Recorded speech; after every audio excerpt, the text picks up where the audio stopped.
Well, let's start off the AM news with our first story, where health of Ghanaians is at risk as more than 17 traditional health facilities have been found operating without licenses. That's according to the Traditional Medicine Practicing Council, which launched a major enforcement clampdown in the Greater Accra region on Monday.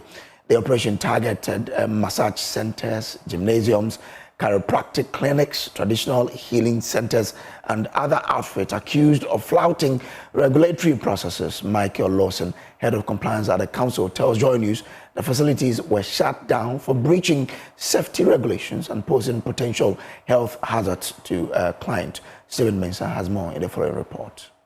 The enforcement exercise began in the Adenta municipality with the closure of a traditional herbal center where products worth several hundreds of cedis were confiscated.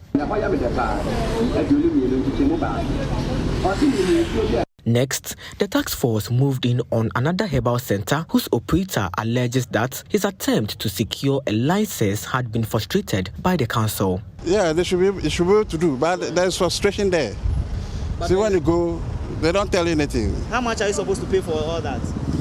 Oh, this one alone, the last time I went to the office, they said it's 32,000, 3,200. At the Ultra Spa, the story was no different. Head of compliance at the council, Michael Lawson, says the clampdown is necessary to enforce safety standards and protect public health. Yes, that is very true. So within the latter part of last month, myself and the team, we decided to do a random check at some lucky herbal centers that are in Greater Accra. So we had opportunity to go to Madina, Asalibope, and the one we just picked the items at Adenta. And it will amaze you, the people who were in the shop, they had no license of operating, and there was no premise license in addition. According to officials, the operation is targeting massage centers, chiropractic clinics, traditional healing centers, and other facilities accused of operating outside regulatory approval processes.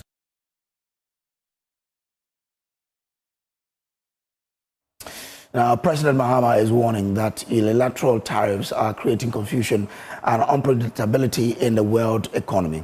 Speaking during a bilateral meeting with the Premier of the State Council of China, Li Guang, he called for stronger alliances built on shared values, stressing that Ghana and China, together with all nations that uphold multilateral values, should draw even closer in the face of global uncertainty.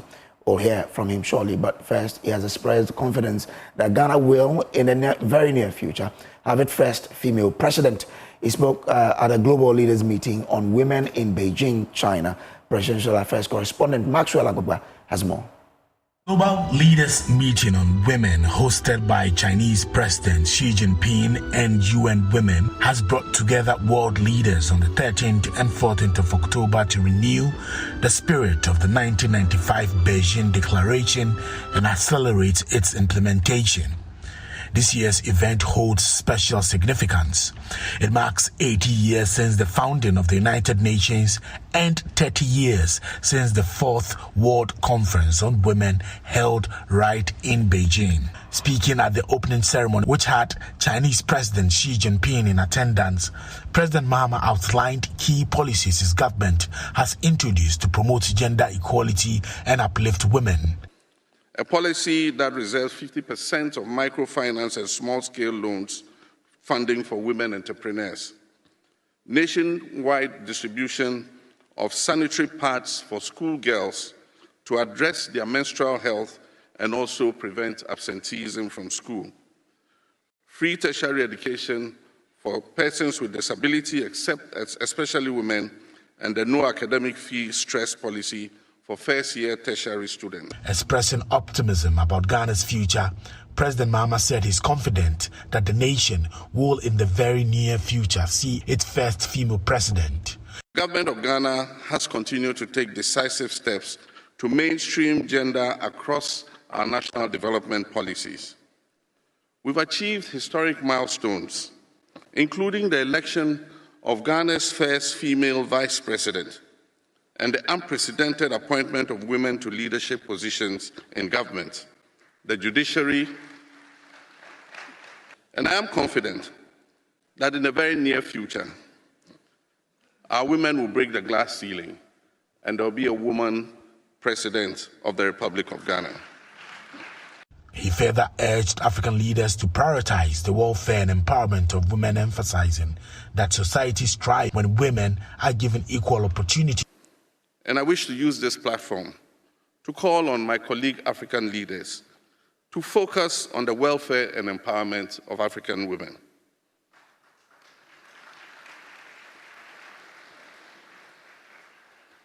Mr. President, gender equality is not just a matter of justice. It is a driver of sustainable development. When women thrive, families prosper, communities are stronger, and nations progress.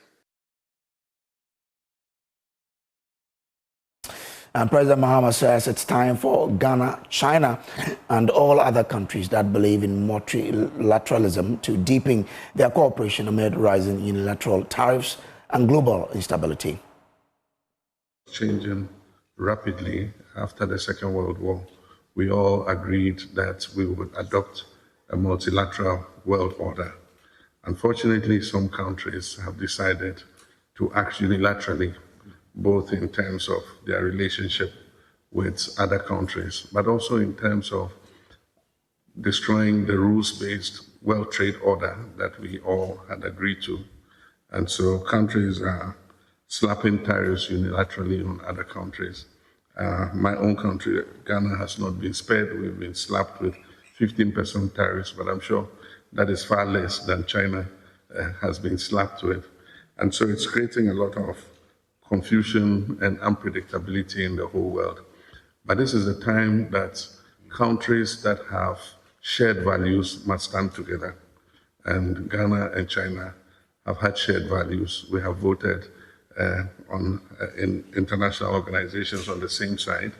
And so as the world becomes more unpredictable, there's a time that countries like Ghana and China and other willing partners that believe in multilateralism should stand even closer.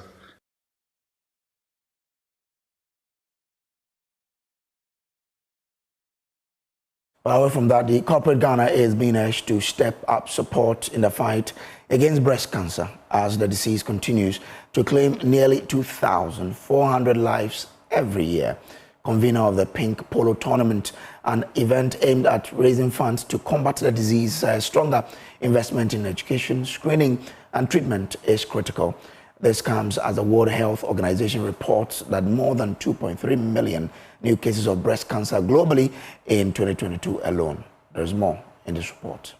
Cancer continues to pose a serious global health threat, with the World Health Organization estimating that more than 2.3 million new cases and about 670,000 deaths were recorded globally in 2022 alone. Here in Ghana, the situation is equally alarming. Health authorities say about 5,000 new breast cancer cases were reported every year, with nearly 2,400 women losing their lives to the disease. Convener of the Pink Polo Tournament, Abnado, says the fight against breast cancer requires stronger education campaigns, particularly in rural communities where myths and stigma persist. It's really important for everyone to come together to support this initiative and other initiatives. It's something that's done globally, and it's really important for Ghana to be able to contribute as well. Abna Ado further stressed the need for increased private sector support to make screening more accessible and affordable for women nationwide. So we raise money in order to donate to different initiatives so that people who are experiencing breast cancer don't have to experience it anymore, and we can actually help to prevent breast cancer if we find it early. So one of the big things in Ghana is that people get diagnosed really, really late, and so if we find it earlier, there's a really, really high chance of survival. So if we spread awareness, then we'll be able to eliminate the disease. South African High Commissioner Thando Dalamba, on his part, pledged his outfit's commitment to supporting initiatives that highlight the prevalence and dangers of breast cancer in Ghana. A South African High Commission to Ghana and the South African tourism, it shows our commitment to the issues of women. You know, the issue of breast cancer is affecting mostly women. So that's why we are supporting this event. As South African High Commission, we are so committed to the issues of women. With about 6 lives lost to breast cancer every day in Ghana, advocates insist that early detection and stronger support could make the difference, between life and loss. Stephen Mensah, Joy News. Now, the question you need to be asking yourself is, have you got tested? You need to do that so you know your state. Now, moving away from that, the Central Regional Director of Education, Dr. Juliet Dufio-Otame, has urged students to be mindful of their online behavior, warning that the misuse of social media can destroy their reputation and future opportunities. Speaking at Edinaman Senior High School during the commemoration of the International Day of the Girl Child, Dr. Otame encouraged young people to harness the power of social media for learning, innovation, and positive impact rather than abuse. There is more in this report. This is the first of its kind that the school has been chosen to host this program.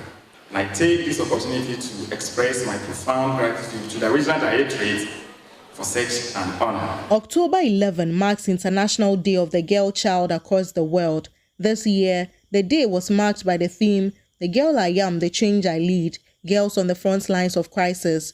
During an event at the Edinaman Senior High School to celebrate the day, the coordinator of advocacy and outreach at the Center for Gender Research, Advocacy and Documentation in the Central Region, Dr. Yvonne Emia Jaklo, noted that the theme is a challenge to create limitless safe spaces for the girl child. This year's theme, which is what? The girl I am, the change what? Great.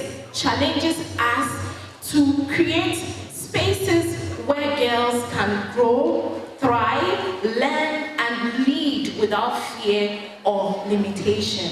As we celebrate today, we must also confront one of the most pressing issues facing girls in our schools and communities today: sexual harassment and abuse. Central Regional Director of Education, Dr. Juliet Dufio-Otame, warned the gathering against the improper use of social media. The social media, it is something we cannot do away with.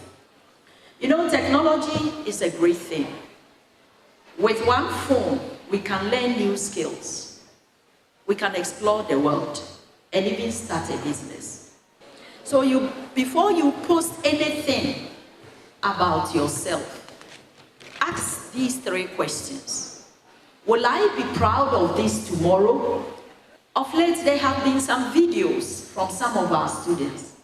In the next 3 years, or in the next year, will you be proud that you posted this thing about you? Does this reflect your best self? Ask yourself, does it reflect my best self? And would my parents and teachers smile if they saw this? If you ask yourself these 3 questions, then anything you put on social media, you would think before you post. The head of the Department of Integrated Science Education at the University of Education, Winneba, Dr. Nelly Sechihagan, urged the girls to prioritize their education. My dear ladies and my dear gentlemen who are here to support, guard your education fiercely. Strive and make sure that education becomes your power tool.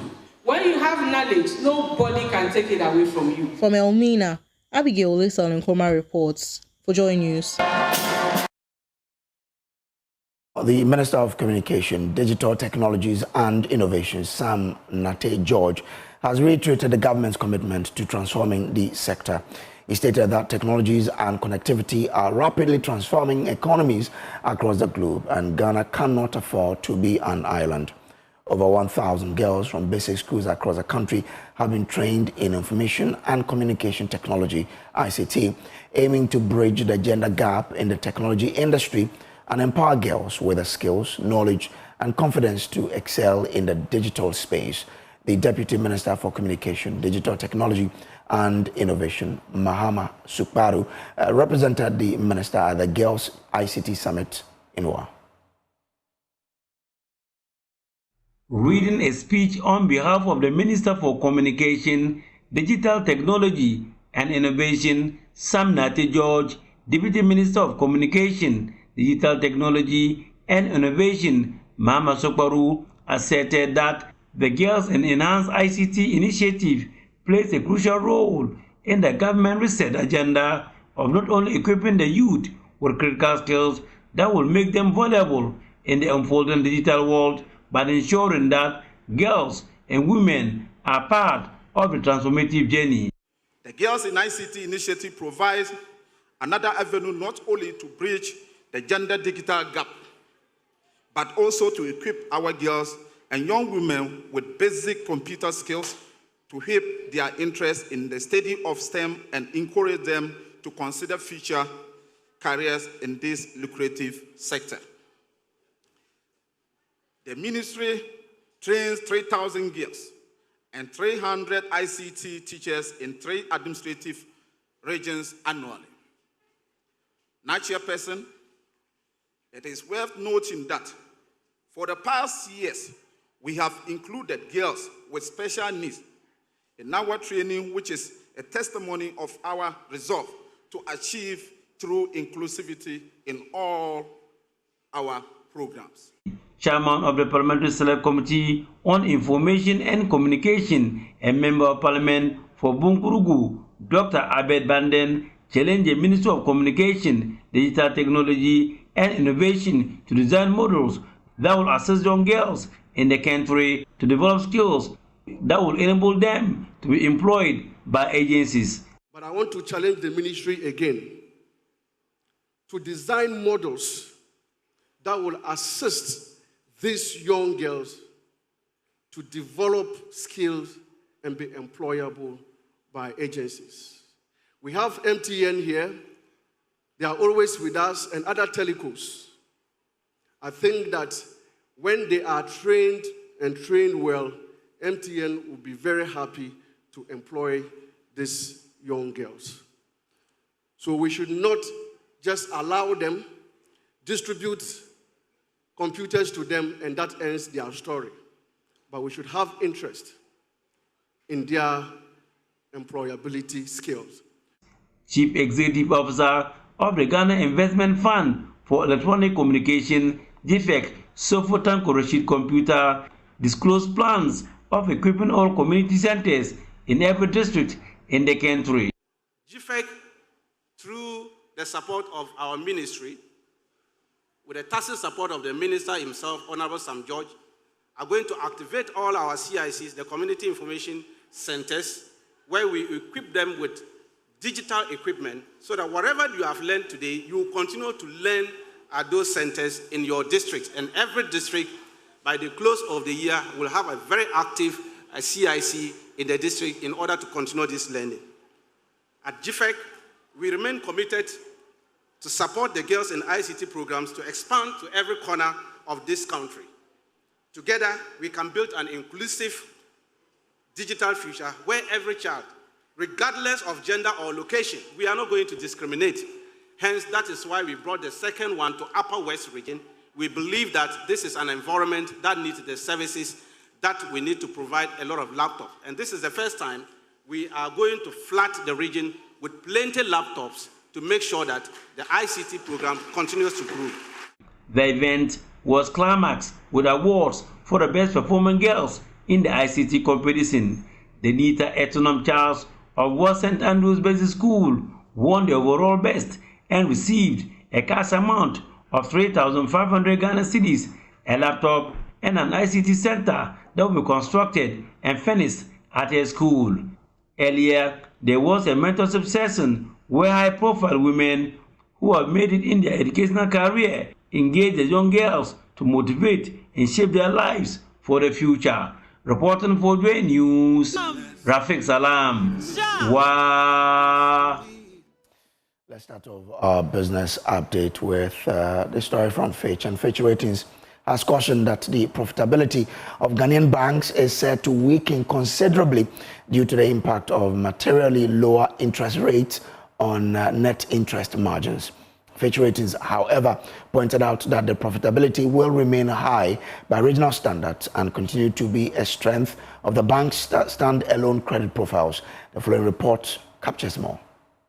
According to the UK-based firm, inflationary pressures have decreased significantly due to the Bank of Ghana's tight monetary policy stance, Ghanaian cedi appreciation, fiscal consolidation, and an improvement in food supplies. Headline inflation declined to 9.4% in September, the lowest level in 4 years, from 11.5% in August. According to Fitch Ratings, this encouraged the Bank of Ghana to cut the monetary policy rate by 350 basis points to 21.5% in September, following a 300 basis point cut in July. It expects inflation to moderate further in the near term, averaging 8% in 2026 and prompting further monetary policy rate cuts. Meanwhile, money market yields have declined significantly over the past year, with 91-day Treasury bill yields down to 10.2% in September 2025 from 25.1% in September 2024. This is due to excess liquidity and lower government cash financing needs.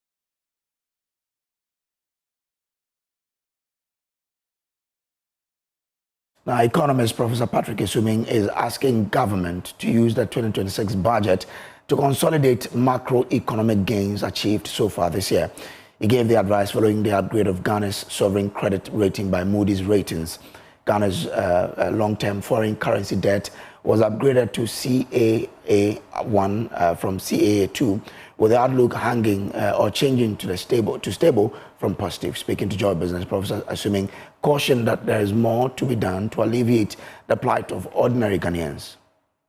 The confidence should be there, or the confidence has been improving, at least from the domestic front. When you look at the economic statement, that the economic data that the BOG has been releasing, the summary of economic and financial data, you do see the improvement in consumer confidence and business confidence. That's primarily domestic. But I think if you read what the recent release at the IMF after the staff level agreement, the statement that came with it, is full of positive news about the direction of the economy. So I think investors out there will look and know that, yes, we are coming from a very bad place, but we are headed in the right direction. So in that sense, I think, that should bring some confidence.